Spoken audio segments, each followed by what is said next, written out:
Donc on va continuer là le Messiat Yesharim. On reprendra Be'ezrat Hashem les halachot du Rav Mutzafi juste avant le Lag BaOmer. Be'ezrat Hashem. Tov, alors on continue. Et il dit le Ramchal, Veine, Ma she'oronu chachamim, zichronam livracha hu, she'ha'adam lo nivra ela li'taneg al Hashem, velehenot miziv shchinato, שזהו התענוג האמיתי והעידון הגדול מכל העידונים שיכולים להימצא. Ça rejoint ce qu'on avait étudié ensemble, je ne sais pas si vous vous rappelez, dans le Sefer Imre Noam. Dit le Ramchal que les Chachamim nous ont enseigné que l'homme n'a été créé uniquement li'taneg al Hashem, pour se délecter de Dieu, et de profiter de l'éclat de sa Shekhinah, de sa présence.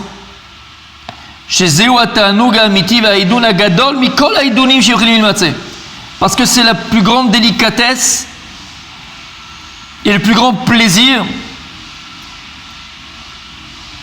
qu'on peut trouver. Le plus grand plaisir qu'on peut trouver, Ba'olam Hazeh, on verra Ba'olam Haba, mais Ba'olam Hazeh et Ba'olam Haba, c'est se délecter de Dieu. Mais comme Aïdoun Hazeh Bemet ou Ba'olam Haba, non, le véritable endroit où ce délice sera éternel, c'est dans l'Olam Haba. Le véritable salaire, entre guillemets, de ce ta'anouk qu'on aura de Dieu, de ce délice qu'on aura d'Akadosh Baruch Hu, il est Ba'olam Haba.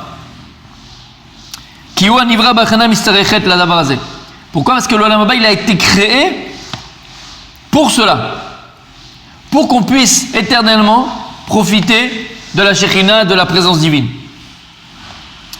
Alors maintenant je vous pose la question les amis. Donc le Ramchal ici vient nous dire que, donc avant il nous a expliqué le Yesod HaChassidut, le Shoresh HaAvoda, Yafo on expliquait déjà la Chovato Be'olamo.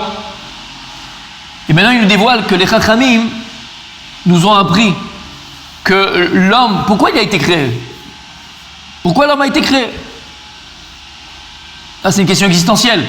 Tout le monde se pose la question. Lama nivra à Adam. Pourquoi l'homme a été créé? Qu'est-ce que je fais dans ce monde-là? Et on a dit plus d'une fois, Akadosh Baruch Hu nous... Exactement. Akadosh Baruch Hu l'ikulo chesed. Il n'est que bon, il n'est que bonté.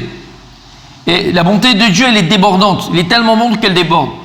Et Hachem, il va créer un être unique, qui s'appelle l'homme, qui va être capable de recevoir de manière maximale et optimale cette bonté.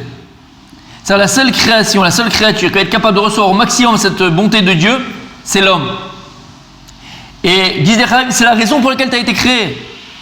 Shamatem, c'est la raison pour laquelle on a été créé. On a été créé uniquement pour recevoir le bon d'Hachem. Uniquement pour se délecter de Dieu. Maintenant, je vous pose la question les amis. Super. Et dit le Ramchal, Michel avant de poser la question, et dit le Ramchal, cette délice de Dieu qu'on va voir, il est non seulement Ba'olam Hazeh, mais il est surtout Ba'olam Haba. Parce que l'Olam Haba, il a été créé pour cela. Donc c'est l'endroit où on est apte à recevoir ce délice d'Hachem. Il a fait mode. Mais même Ba'olam Hazeh, on va recevoir ce délice d'Hachem. On va avoir le prémisse de ce délice qu'on aura de Dieu. Super. Alors je vous pose la question. C'est quoi se délecter de Dieu? C'est Torah. Je sais pas, quand je vois nos têtes avant de faire une mitzvah, ou avant d'aller à la Tfila ou le Hodéama, on tire la tronche. Hein. Ça sera que ça, quoi. Alors après 120 ans, bon là-bas, on fera que prier Dieu. Je sais pas. Où c'est écrit qu'on priera Dieu? Mais c'est quoi se délecter de Dieu? Se délecter de Dieu. On va se délecter. On n'a pas dit on va louer Dieu. Oh, Rabbi Moïse. Comme Moshe Rabbeinu. Dieu il s'est dévoilé à Moshe Rabbeinu, il s'est dévoilé à toi. Aïe. Kol hakavod. On avait dit plus d'une fois que pourquoi Dieu il a créé le monde? Pourquoi Dieu il va créer l'homme? Pour une seule chose. On vient de le dire, pourquoi? Pour lui donner le maximum de bonté que Dieu lui a préparé. Bon, c'est quoi la plus grande bonté que Dieu peut octroyer à l'homme, on avait dit? C'est se dévoiler à lui. Se dévoiler à l'homme. À partir du moment où Akadosh Baruch Hu se dévoile à l'homme, c'est le plus grand délice que l'homme peut trouver dans son existence. C'est quoi le dévoilement de Dieu? Yud-Ke Vav-Ke. Lorsque Dieu va dévoiler son nom entier et complet, ce qu'on appelle le Shem HaMefourash, Yud-Ke Vav-Ke. À partir du moment où Dieu se dévoile à toi, Dieu se dévoile à l'homme, il n'y a pas plus grand délice. Et on l'a tous vécu. C'est quoi? Ça veut dire quoi que Dieu se dévoile à toi? Dans tous les domaines de la vie. Lorsque tu vis avec Hachem, lorsque tu vois Hachem, tu avais un contrat et à ce moment-là, le truc il se fait, tac, le type il arrive, tu l'as rencontré à l'aéroport. Ça c'est Akadosh Baruch Hu. Dévoilement de Dieu dans l'Amazé, dans ce monde-là terrestre, c'est pas que tu vas voir Dieu en 4 dimensions. De toute façon, Dieu il n'a pas de corps, il n'a pas même pas d'image. Ou tu vas avoir une seule présence. Non. Voir Dieu, qu'est-ce qu'on avait dit à Pessah, les amis? Ani Rishon Vani, Acharon. Ani, vers le numérique de 60. Ani, vers le numérique de 60. Et 1. 61. Et c'est quoi 61? Ani Rishon. C'est les premières lettres qui viennent avant Yud-Ke Vav-Ke. Ani Acharon. C'est les deuxièmes lettres qui viennent après le nom divin Yud-Ke Vav-Ke. Quand tu prends les deux noms divins qui viennent avant et après, ça fait 61. Parce qu'en réalité, Yud-Ke Vav-Ke, il est caché dans le Ani. C'est-à-dire que lorsque tu comprends que tout ce qui t'arrive, tout ce que tu vis, toutes les situations dans lesquelles tu vas devoir surmonter, c'est Akadosh Baruch Hu. Il faut avoir ces yeux-là, il faut avoir cette conscience-là. Que tout ce que tu vis, tout ce que tu vois, tout ce que tu fais, dans les plus petits détails de la vie, pas dans les grandes choses, là, la mer s'est ouverte en 12, Kriyat Yam-Souf, la mer rouge, non, dans les plus petits détails de la vie, Akadosh Baruch Hu se dévoile à toi. Et quelqu'un qui a cette capacité, cette faculté, surtout la conscience, de chercher Dieu et d'arriver à voir Dieu, parce que Dieu il se dévoile à toi. Maintenant, il faut avoir les yeux pour voir. Et c'est tout le problème de la vie. Il y a des gens aussi qui te disent, ouais, mais moi, si Hachem aussi il faisait comme lui, si Hachem il me parlait comme lui, mais Khadibi, il n'y a aucune différence. Lui, il ne fait pas de différence entre ses enfants. Hachem ne fait pas de différence entre ses enfants. La seule différence, il n'est pas dans le donneur, il est dans le receveur, dans le percepteur, pour celui qui reçoit. Il y a des gens qui sont capables de voir Hachem. Il y a des autres qui ne savent pas traduire leur vie. C'est la seule différence. Tu veux vivre des choses extraordinaires? Arrête d'être quelqu'un d'ordinaire. Une personne qui est ordinaire, elle ne pourra jamais vivre des choses extraordinaires. Ça ne va pas ensemble. Puisque l'extraordinaire, ça sort de l'ordinaire. Pour sortir de l'ordinaire, il ne faut pas ressembler au peuple, pas ressembler à un mouton. Métro, boulot, dodo. Je vais travailler, c'est normal que j'ai ma parnassa. Je vais voir le médecin, c'est normal que je guéris. Mes lunettes sont tombées par terre, mais c'est normal, c'était sur de la pelouse. Ben, elles ne sont pas cassées. Non, Habibi, arrête de réfléchir comme un mouton. Essaye et aie la conscience de voir Hachem. Cherche Dieu dans tous les domaines de ta vie, dans tous les plus petits détails de ta vie. Et c'est ça le plus grand ta'anoug. Écoutez bien, c'est ça le plus grand délice de l'existence. Essaye à chercher Dieu, à voir Dieu dans tout ce que tu vis. Il n'y a pas plus grand délice. Il n'y a pas plus grand délice. Et en vérité, dit le Ramchal, ça c'est bon l'amazé. Déjà dans ce monde terrestre, on doit se délecter de Dieu. Déjà dans ce monde terrestre, tu dois chercher Dieu. Et c'est quoi dans ce monde terrestre, on a dit? C'est lorsque tu vis avec Hachem. Et tout ce qui t'arrive, tu comprends que c'est un message de Dieu. Tu vois Dieu Pachout, tu vois Hachem. Mais en vérité, l'endroit qui va être préposé à se délecter au maximum,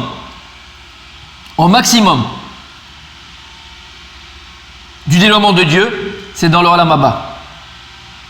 Et il dit, le monde futur. Mais le chemin qui va nous amener, qui va nous mener vers ce but-là, vers cette étape-là, plus cette étape, c'est plus une étape, de cet endroit-là, qu'est l'Olam Haba, le monde futur, c'est le monde terrestre. Ce qu'il vient de dire maintenant, tu ne pourras jamais prétendre à ton Olam Haba sans d'abord passer par ton Olam Hazé. Comme on a expliqué, on a dit plus d'une fois, nous dévoile Rabbi Nachman de Breslev dans l'écouté Moharan, que la lettre He, c'est la lettre de la Holada. La lettre He, c'est la lettre de l'enfantement. C'est pour ça que lorsqu'on avait dit qu'Avraham Avinu, au début il s'appelait Avram, il n'avait pas d'enfant, Dieu va lui ajouter la lettre He, Avraham. Avraham, il aura des enfants. Sarai n'avait pas d'enfant. Mais Sarah, elle aura un enfant. Et on avait dit que la Gemara dans Melachot, ramène un verset de Tehillim, qui beya tsurolamim, qui biyutke tsurolamim. Dieu il a créé deux mondes, avec Ya, son nom qui s'appelle Yutke. Et la Gemara s'interrogeait quel monde avec quelle lettre. Et la Gemara dit, Ele toldot shamayim baretz beibaram, al tikra beibaram ela behe beram. Voici l'histoire du ciel de la terre lorsqu'ils ont été créés, beibaram, lorsqu'ils ont été créés. Ne dis pas beibaram, ela behe beram. Donc Dieu il a créé le ciel et la terre, donc l'Olam Hazé, le monde terrestre, avec la lettre He. Et Dieu il a créé l'Olam Haba avec la lettre Yud. On avait dit pourquoi le Yud? Le Yud c'est un point, c'est un cercle, le cercle il est infini. L'Olam Haba, le monde futur, c'est un monde infini. C'est ça que c'est le Yud. On a posé la question, alors pourquoi l'Olam Hazé, le monde terrestre, notre monde à nous, matériel, a été créé avec la lettre He? On avait dit que le He, c'est la composition de deux lettres. Un Dalet et en son sein un Yud. Pourquoi un Dalet et un Yud? Alors le Yud c'est l'Olam Haba. Le Dalet c'est le 4-dimensionnel. Nous on vit dans un monde 3-dimensionnel. Et on a une quatrième dimension qui s'appelle le temps, donc l'espace-temps. Ça c'est le Dalet. Hachem, le Kenu Hachem, Echad. Tu dois prononcer un peu plus le Dalet. C'est quoi? L'Amlich Hachem. Donner la royauté de Dieu dans ce monde. Donc quand on parle de 4, c'est les 4 points cardinaux. C'est l'Olam Hazé. Alors pourquoi il y a un Yud à l'intérieur et ça fait un He et le monde a été créé avec le He? Parce qu'on a expliqué que le seul moyen d'acquérir l'Olam Haba, c'est en passant par l'Olam Hazé. Et en vérité, ton Olam Haba, il est déjà dans ce Olam Hazé. Comme on dit dans la Tfila de Valet Zion, Vechaya Olam Nata Betochenu. La vie éternelle, tu as planté en nous. C'est quoi la vie éternelle? C'est Olam Haba. Vechaya Olam Nata Betochenu. C'est qu'en potentiel, je viens déjà avec mon Olam Haba. À moi de lui de naissance. C'est pour ça que le Yud, il est à l'intérieur du Dalet. Et ça fait un He. Pourquoi? Ça ressemble à un bébé dans le ventre de sa mère. Et c'est pour ça que la lettre He, c'est le Nekeva. C'est le féminin dans l'hébreu. C'est pour ça que lorsque je veux changer un mot masculin en féminin, je mets le He. Pourquoi je mets un He? Parce que le He, le symbole du He, c'est le symbole de la Olada, dit Rabbi Nachman de Breslev. C'est le symbole de la naissance, donner naissance, du féminin. Le Yud, à l'intérieur du Dalet. Parce qu'en vérité, le seul moyen, comme il dit ici le Ramchal, d'atteindre l'Olam Haba, c'est à travers l'Olam Hazé. Qu'est-ce qui va engendrer et enfanter mon Olam Haba? C'est l'Olam Hazé. C'est ce qu'ils ont dit les Chachamim dans Masechet Avot. Olam Hazé, dont les prosdor, bifnei Olam Haba. Ce monde terrestre, ce monde matériel ressemble à un couloir avant le monde futur. C'est quoi un couloir? Le couloir, c'est comme une passerelle. Ce qui va me permettre de passer d'un point à un autre. Donc le Ikar, le principal, c'est pas la passerelle. Le Ikar, c'est là où je veux arriver. Donc le principal, c'est l'Olam Haba, c'est le monde futur. Mais il est impossible de passer de l'autre côté du ravin sans la passerelle, sans le couloir. Donc le couloir, il est primordial. Et donc je comprends de là que l'Olam Hazé, il est primordial.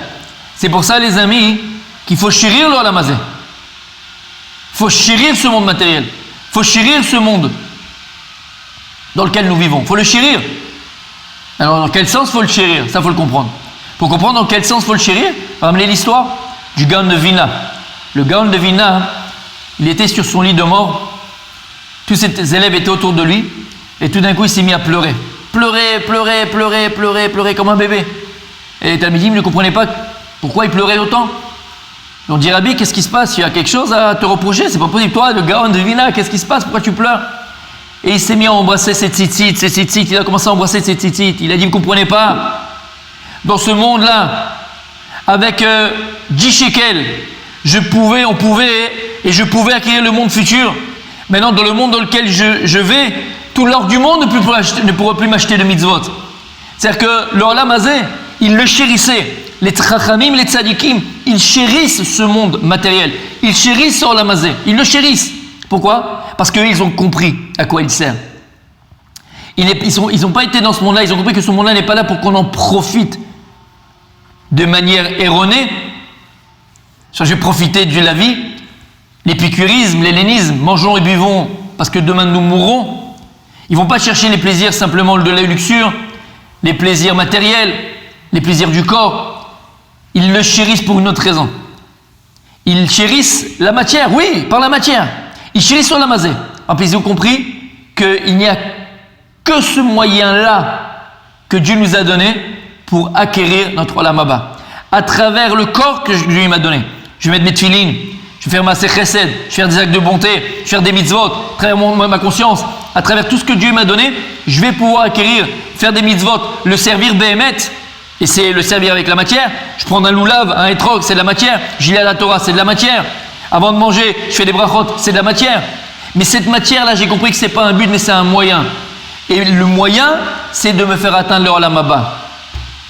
Le Gaon de Vilna, il pleurait avant de mourir, parce qu'il avait compris que le seul moyen qu'on a, et qu'il avait, d'acquérir le Olam Haba, c'était le Olam Hazé.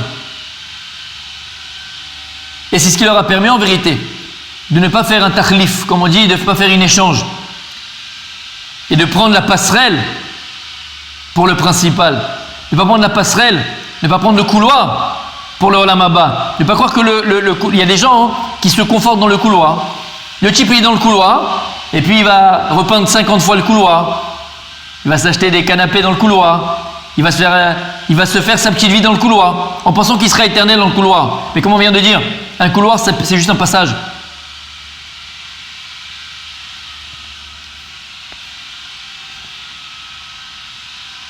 Un couloir, c'est simplement un passage. Donc ne pas arriver de se tromper. Et ne pas faire la passerelle. La tachana sofite.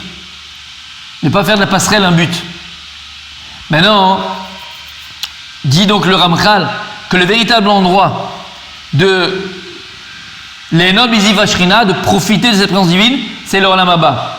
Et on vient d'expliquer que le seul moyen d'atteindre ce Olam Haba, c'est le Olam Hazé. Maintenant, on a vu que donc l'un dépend de l'autre.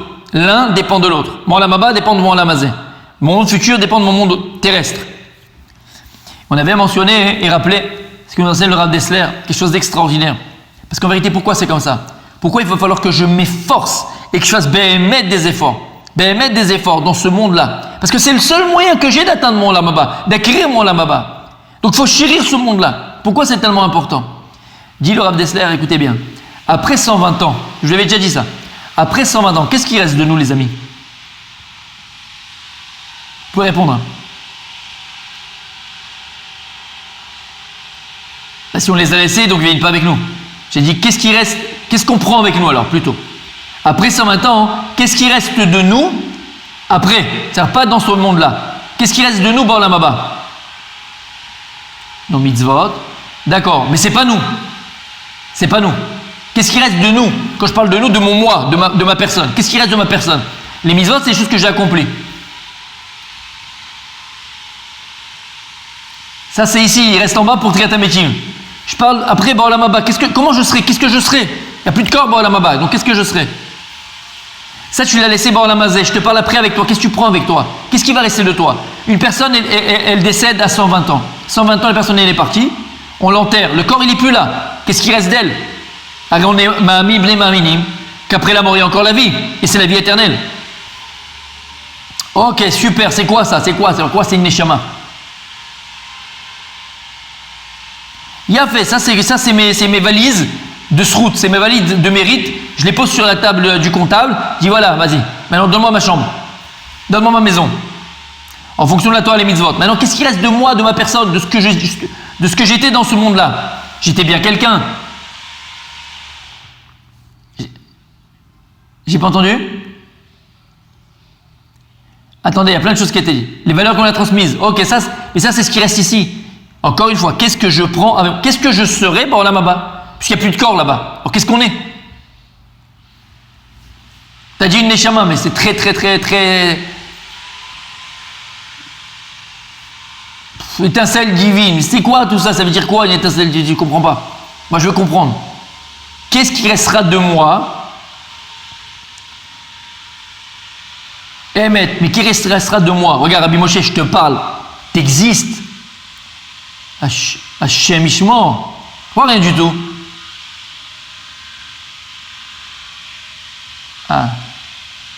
Déjà on approche. Rabbi Rouven, on approche. Comment ça s'appelle? D'accord, la connaissance d'Akadosh Baruch Hu. Il y a un mot.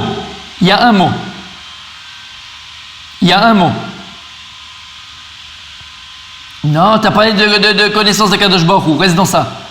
Rabbi Rouven, c'est bien ce que tu as dit. Dis le Rav Dessler, après ça maintenant, qu'est-ce qui reste de nous? Ma lourdeur, même ma lourdeur, je la laisse ici, je crois.